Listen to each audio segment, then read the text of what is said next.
వినుకొండ నియోజకవర్గంలోని ఈపూరు మండలం వణికుంట గ్రామం నందు నూతనంగా ఏర్పాటు చేసిన డాక్టర్ బిఆర్ అంబేద్కర్ గారి విగ్రహ ఆవిష్కరణ కార్యక్రమంలో ముఖ్య అతిథిగా పాల్గొని విగ్రహాన్ని ఆవిష్కరించారు వినుకొండ శాసనసభ్యులు బొల్ల బ్రహ్మనాయుడు. ఈ సందర్భంగా ఎమ్మెల్యే మాట్లాడారు.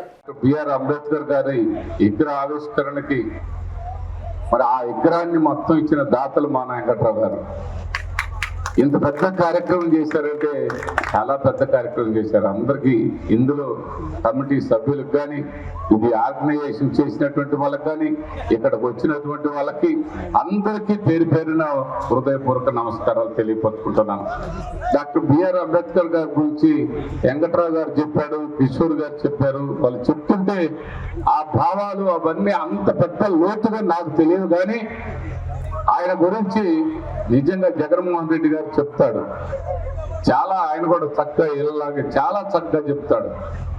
ఆయనకి నిజంగా మరి విజయవాడలో అంత పెద్ద స్థాయిలో ఆ విగ్రహ ఆవిష్కరణ జరిగింది.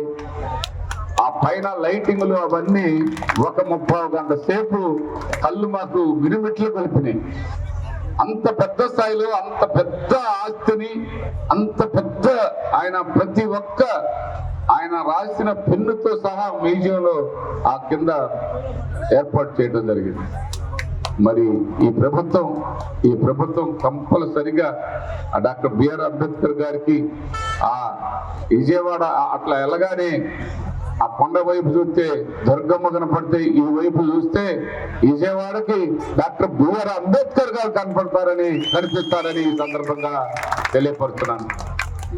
ఆయన నిజంగా ఒక్క దళితులకే కాదు, చిన్న సన్న బడుగు బలహీన వర్గాలు వారందరూ ఇవాళ ఆయన తలుసుకుంటున్నారంటే ఆయన చేసినటువంటి మరి ఎన్నో రాత్రులు, నిద్రపోని రాత్రులు, ఆయన కృషి ఫలితంగానే మనం అందరం కూడా మరి చాలా భారతదేశం చక్కగా ఉందంటే ఆయన ఆలోచన, మరి ఆయన మేధావి, ప్రపంచ మేధావి అని చెప్పే దాంట్లో ఇందాక గాంధీ గారి గురించి, జిన్నా గారి గురించి, ఆయన గురించి చెప్తే ఆయన మాట్లాడిన మాట అద్భుతం.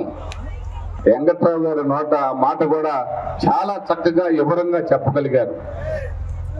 మరి అలాంటి ఆ మంచి ఆయన్ని మనం ఇక్కడ ఏర్పాటు చేసుకోవటం, ఆయన విగ్రహం ఆవిష్కరణకు నన్ను పిలిచినందుకు మరొకసారి ధన్యవాదాలు తెలియపరుచుకుంటూ, మీ అందరికీ మరి రేపు సిద్ధం సభ ఉంది.